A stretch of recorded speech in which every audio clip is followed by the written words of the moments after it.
Man, we are light years away from the Warriors being light years ahead of the whole rest of the league. The hell you doing, Bob Myers? This dynasty is done. I mean, this is over.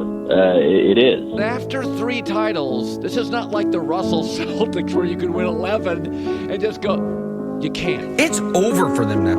We will never see Steph in another NBA Finals, ever. They have no path forward. It will be a long time before they can approach anything close to what they were. It's too much pressure. There's salary caps. There's too many egos. There's shoe deals, competing agents. The Warriors were done. Do you think the Golden State Warriors dynasty is over? Unfortunately for my friends in the Bay Area, the answer to that is obviously and unequivocally yes.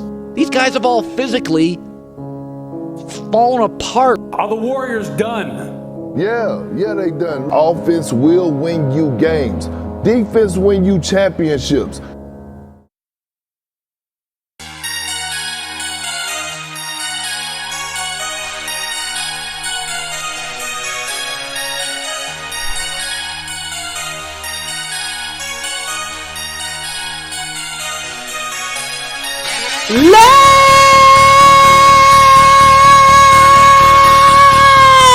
Ladies and gentlemen, yeah! Welcome to the show!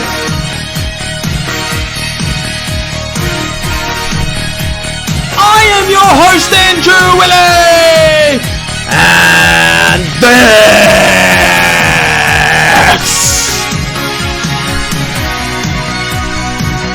the ball of motherfucking travel, man. Episode 17! Thank you very much for joining me. Wherever you are around the world, wherever you are, you silly motherfuckers. Golden State are your 2022 NBA champions.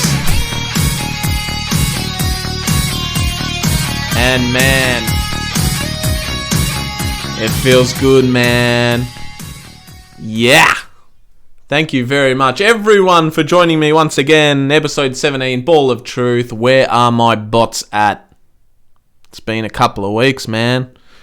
And since the last time I saw you, so much has happened. And we're going to go through everything today. But man, right off the top, let's get into our sponsors and social media.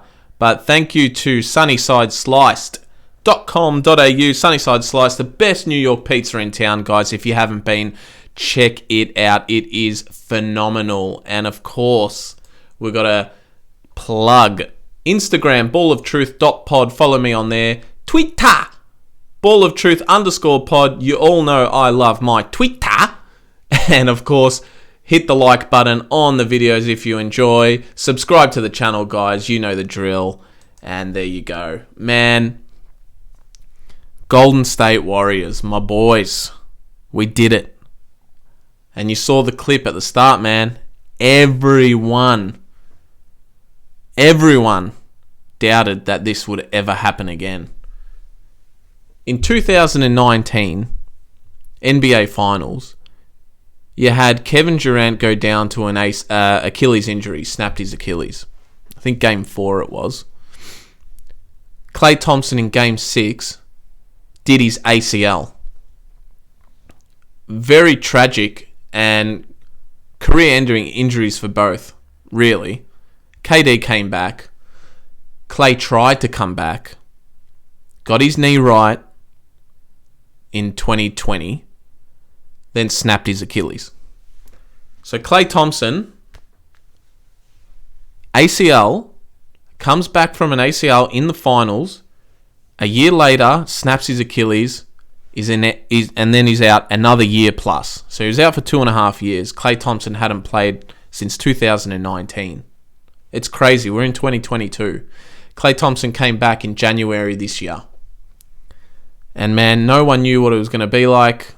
His story is just remarkable. But everyone's story leading up to this championship is incredible, really. And we'll start with the MVP, Steph Curry. Finally finally, man, wins that MVP, finals MVP. He should have got it in 2015 when Iggy kind of stole it off him. Andre Iguodala. There was a lot of controversy over that. Everyone thought Steph was the MVP that series.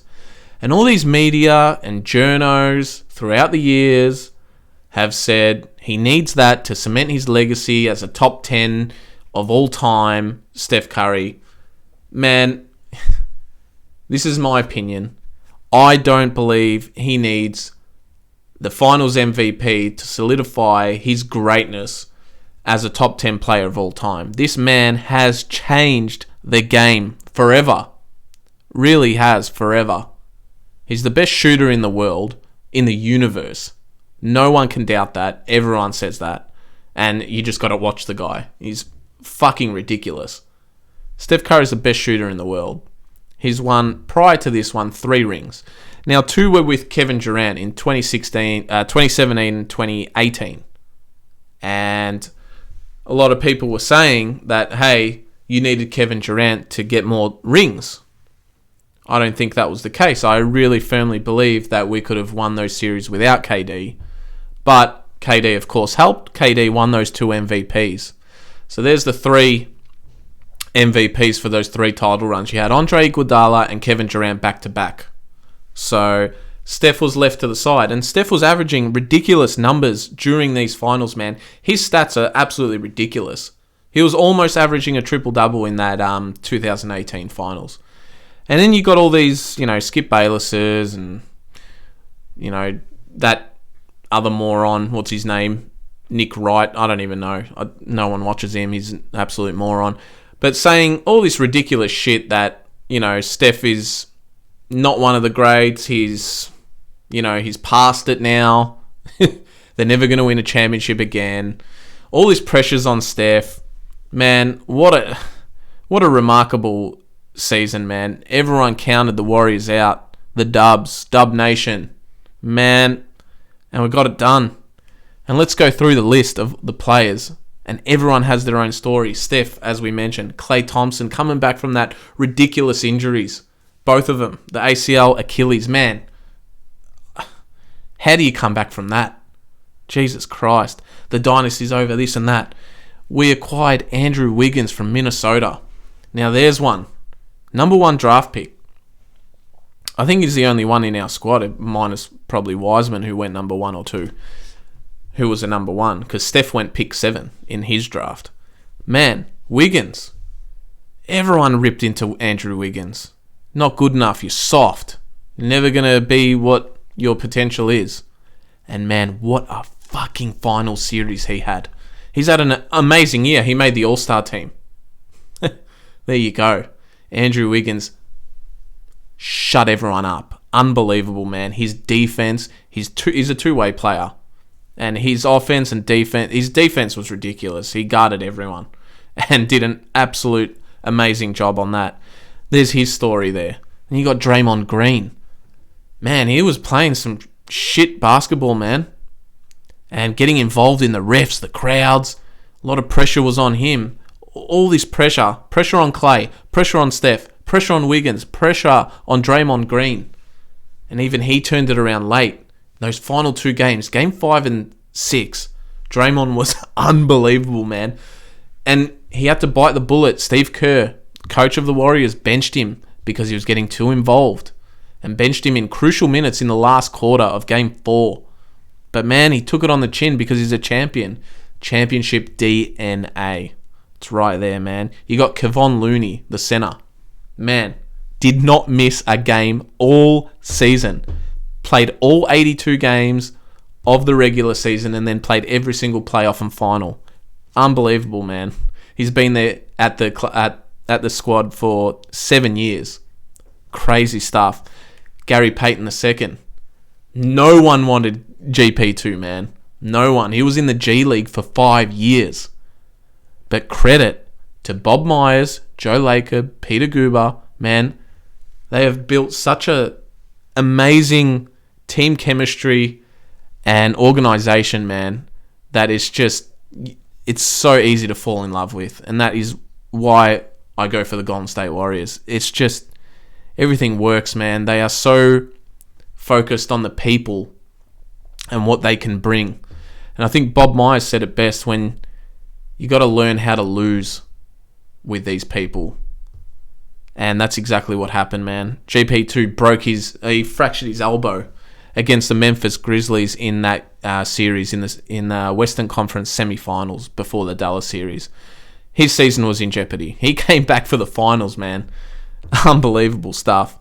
And he was just a game changer. His defense and just constant in your face, man. Stealing the ball, blocking. He's just ridiculous. Jordan Poole, an upcomer. Man, young blood, gold-blooded man. Jordan Poole, unbelievable season. Rookie, well, he's not a rookie anymore, but man, unbelievable. His future is so bright.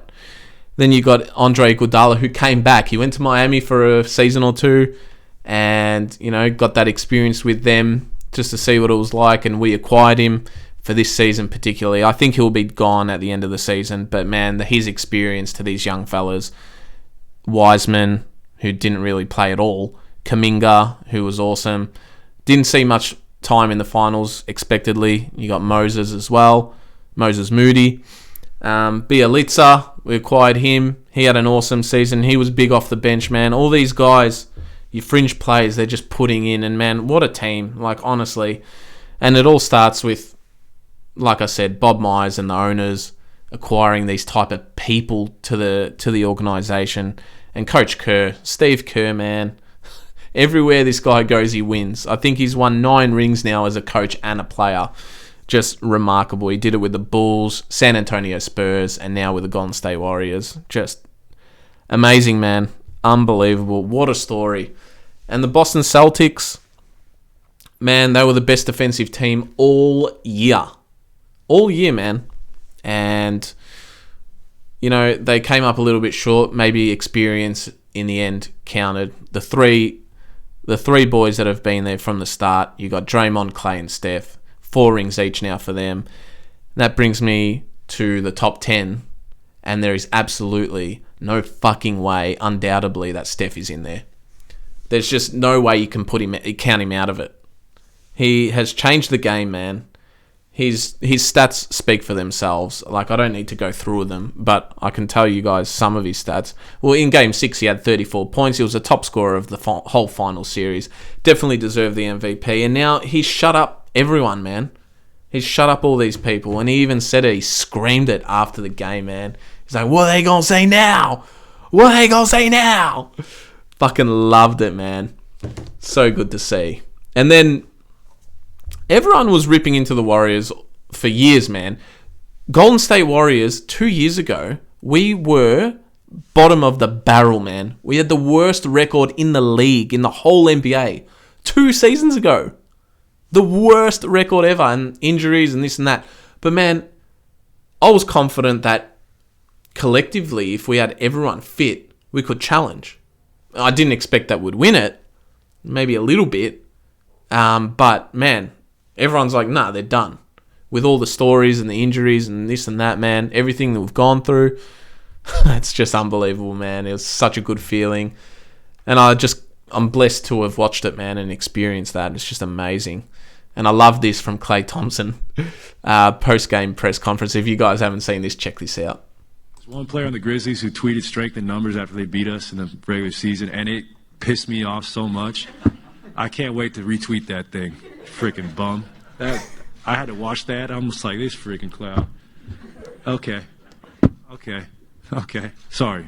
That memory just popped up. You're going to mock us? Like, you ain't ever been there before, bro. We've been there. We know what it takes. So to be here again, hold that. Man, Klay Thompson, what a guy. Seriously. Unbelievable. And, man, these players do hear all the noise in the background, and it would get to them. There's a lot of pressure. There was pressure. That's why Steph was crying after the game, man. All that build-up, and he just released it after that buzzer, Game 6. He's like, fuck yeah, we did it. And I did it. He won the MVP. Finally, man. No one can say anything about Steph Curry, man. The guy's just one of the best ever. Really. One of the best ever, man. Man, I could go on, honestly, for an hour and recap the whole season and the finals and everything, but I'm so happy, man. So happy for Steph Curry. Just shutting everyone up now. No one can say anything. And if they do, they're just nitpicking at God knows what. Like Skip Bayless always has a go because of Steph's fourth quarter. Man, the guy hardly plays fourth quarter because it's over in the third. But man, he just... One of the arguments Skip Bayless actually said was he doesn't hit as many threes when it counts in the last quarter. But man, why does he need to hit threes? He was hitting twos all over the place. Why does it have to be a three? The pointless arguments from these people, man. I guess it creates a bit of content for their show, whatever. But it just makes no sense to me how they can even pick that out of all things. Just get fat. Shut up! Skip Bayless. I do like Skip. I enjoy watching his show. But man, that... Just shut up, man. Just fucking ridiculous. Man, that's it for the NBA. I'm really looking forward to next season. I think we can back this up with all the young guys and maybe a few little changes here and there because there will be changes. Let's see how we go. But other teams are going to get better. Other teams are going to get stronger. Who knows what LeBron's doing? Who knows what Kyrie's doing? There's rumors that he'll go to Lakers. Man, who knows? Then you got, if Middleton's healthy and Giannis and the Bucks over there on the East, man, it's going to be quite interesting, the moves that will happen coming up to next season. But we've got to enjoy this one, man. You never know. It may not come around again. And that's why the players at the Golden State Parade were absolutely losing it, man. You go watch that footage. It's fucking hilarious. Klay Thompson. The guy's a mess. I love it. So happy for him. Congratulations. I'm fucking loving it, man. Absolutely so happy. In saying that, I missed the Carlton Essendon review in the AFL, man. A couple of weeks ago, I went to the game with my boy Matty, who's an Essendon supporter, and he wasn't happy, man. He wasn't happy.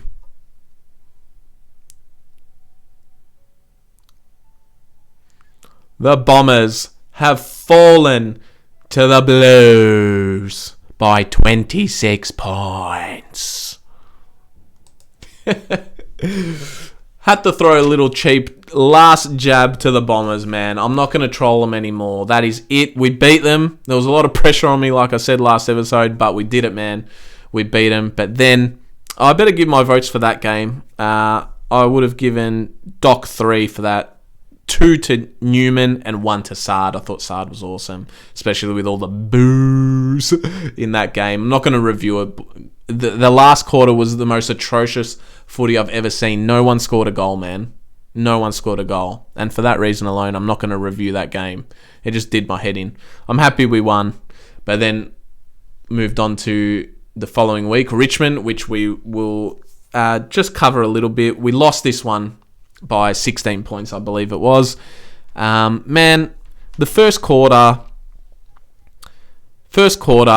was just shambolic. We didn't kick a goal, and you can't win a game without kicking a goal in that first quarter. In the wet conditions, it was freezing. Bad start, man. We clawed our way back into the game, and it was pretty even after the second quarter, man. It could have gone any way, and we're battling away. In the last quarter, we came back, made a massive run, and Nunes kicked a goal. A goal. Emphasis on goal, because it was a goal. And that put us within 3 points. We were cooking at this stage. Harry Mackay kicked 3 goals in the last quarter. We were pounding him. Momentum was on our side. I'm like, man, we're going to win. This is it. We'll come back. And I was getting excited. Ball's in the middle of the pitch. Whistle. I'm thinking, what the fuck's going on here? They've gone and changed the decision to a point because the video assistant referee or umpire upstairs has overruled the goal umpire with inconclusive evidence. I don't understand this shit, man. How the fuck did they get that wrong? And why overturn it?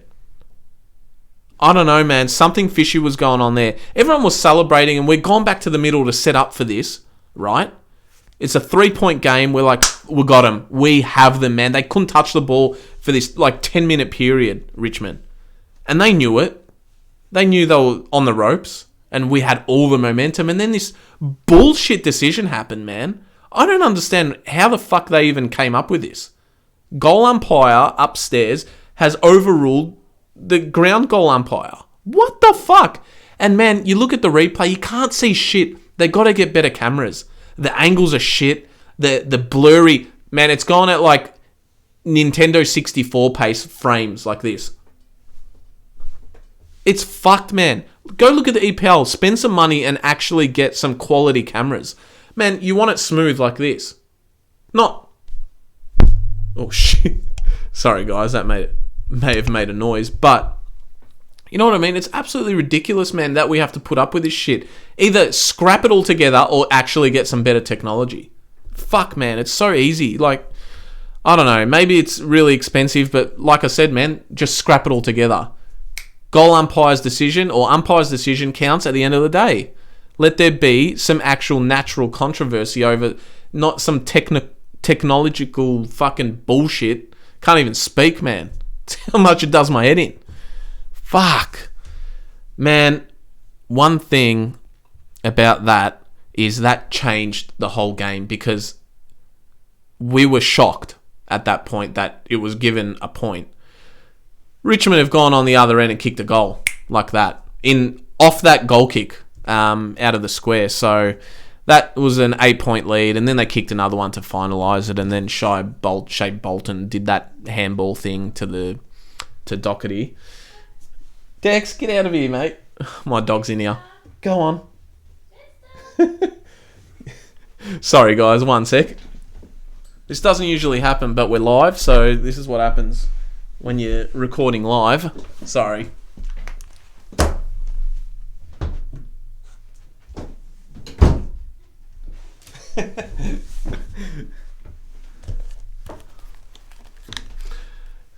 Don't know what happened there, but my dog somehow found his way through to the room. So, the studio is not for dogs, man.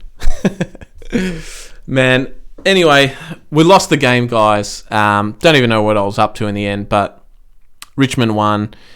I was disappointed that I really would have loved to know what would have happened after the Nunes goal actually got allowed, but can't blame the umpires. The first quarter was to blame. We weren't good enough when it counted in the wet, and Richmond were way more prepared. All credit to them. They deserved to win in the end, I believe, because we didn't do enough.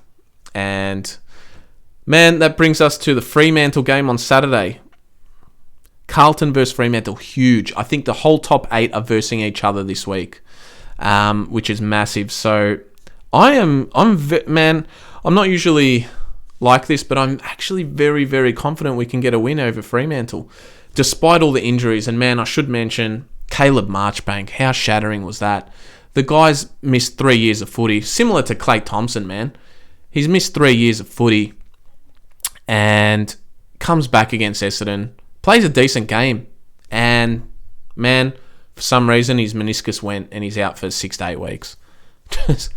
The luck that we've got with our injuries at the moment is crazy. It is ludicrous how many injuries we've got, and they're all defenders, man. Apparently, Jacob Wiedering might be back next week. I don't know how true that is. I don't want to rush the guy, but man, we desperately need defenders. I don't know who's going to cover... Oh, that's the other one, Sam Durden. We picked him up from the rookie draft, mid-season draft, sorry, and he played his first game and he was doing all right, man. And he's done his knee as well. He's out for a month, more, maybe more. So we got him to cover Wiedering or Marchbank or someone, man, and he got injured too. We are cursed, man. Injury cursed at the moment. It's laughable.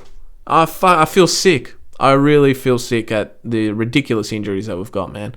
You know what? I'll tell you guys just a quick one of the list of injuries that we've got here leading into this Fremantle game. I don't know who's in and out yet. But we've got Ed Curnow, who's 2 weeks away. Zach Williams' calf, 5 to 7 weeks away. Jack Martin did his calf as well, and he played his first game back. Ridiculous. That guy can't get his calves right. Always lower leg injuries with Jack Martin.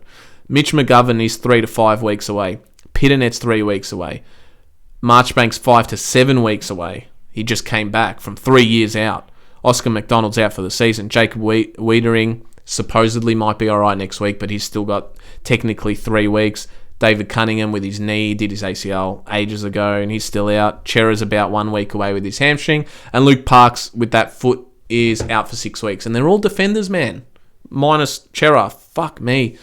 I don't know what we're going to do, but I'm still confident, man, that our midfield and our forward line can get us over the line against Fremantle. I will be at the game, and I will be recording episode 18 on Sunday for the review.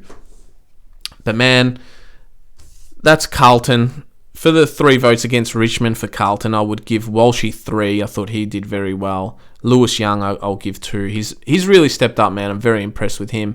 And Cottrell, I loved his run, man. And Cottrell keeps impressing me every week. I love him. He is the Greek freak.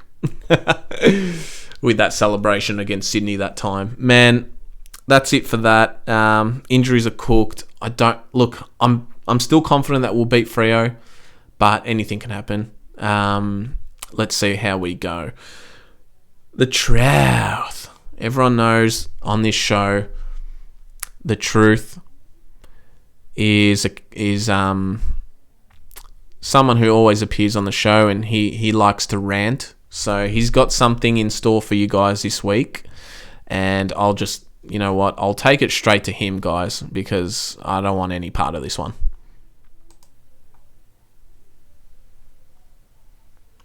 Hello, I'm the truth, and I'm going to show you guys something. Take a look at this. Now the speed of Baker. Cruised on by, looked further ahead, but didn't take the football cleanly. Nunes might get there first. Did well. Oh, what the fuck? Are you fucking kidding me, yellow maggot? To Bolter. Let me see this. Below the knees, free kick as Nunes slid in. Gentlemen, your thoughts? He gets the ball. I think that Nunes has made the Are ball you he's fucking playing. kidding me, man? Now the speed. Then this happened. Goes at the ball with Edwards. Fisher might go off the ground. Oh, Legs get taken from fucked. Underneath him. Blues fans want a free kick. You yellow soft berry bread. How is this not a free kick and the first was? He didn't even get the ball. Blues fans want a free kick. Fuck you, asshole. Fuck you. That is absolute bullshit, man. What the fuck is wrong with this game? No wonder people don't watch anymore, man. They can't fucking deal with this bullshit. These rules suck. The sport's starting to suck. What's going on? Either these umpires need to be reviewed, or your stupid rules need to be reviewed, because that was fucking bullshit. Fucking assholes. I can't deal with this. I'm sick of this. Man, something needs to change. How the fuck was that first one given a free kick? And fair enough, even if it was, then give the second one to Zach Fisher. Fucking assholes, man. Could have broken his legs. Fuck this. Just remember this, AFL. I'm the truth. And you guys, you'll always be the lie, man. Get the fuck out of here. Man, do I need to add anything onto that particular piece of play that the truth showed? I mean, Jack Nunes got to the ball first in the first clip. The umpire gives it free. Now, I understand about the knee thing. In that particular one, it's pissing down rain. It's slippery. And he hit the ball first, and he still slid about fucking 5 meters into the guy's leg. Like, he couldn't control anything. The other guy the Richmond player didn't go for the ball. He just stood there, and Nunes kept sliding. After the play was done, man, he had already tapped the ball on. So I didn't think it was a free kick. But I'm like, all right, man, you know, they've got this rule about the knee slide and shit. And then that Zach Fisher one happened, man. I fucking lost it. Like, come on. The guy didn't even get anywhere near the ball. He's absolutely cleaned Zach Fisher up. How the fuck did the umpires miss that? How? Why are they not fucking mentioning this? man, that wasn't the only thing that happened that game. The umpires were terrible for both sides, really. And it happens every game for every other side as well. Something needs to be done. I just can't deal with it, man. They really need a whole massive review on the rules. Really do. But anyway, man, I'm looking forward to what's going to happen on Saturday with the Blues. And, man, not really much soccer news at the moment. But I was just kind of thinking with Golden State and the ownership, and I was thinking of Manchester United. Imagine if we had some good owners, man. Some good owners at the top instead of the Glazers. Look how far an organisation or a club can get when you have good owners and good people up above it's because it's not all about the coach and the team, man. It goes way above that. And like with Manchester United, there's just so many bad people in that club right now.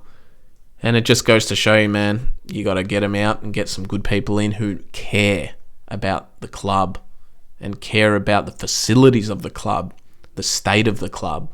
Get some owners in there who actually know football, know players. Man, I don't know. We'll save that for another episode. There's no Premier League at the moment anyway, so we'll get stuck into that later in the year. But for now, it's just going to be AFL, man. NBA's over. I'm very happy. Golden State, my boys, the champions once again. Guys, if you've liked the video, hit that thumbs up, click the bell for all notifications, and subscribe.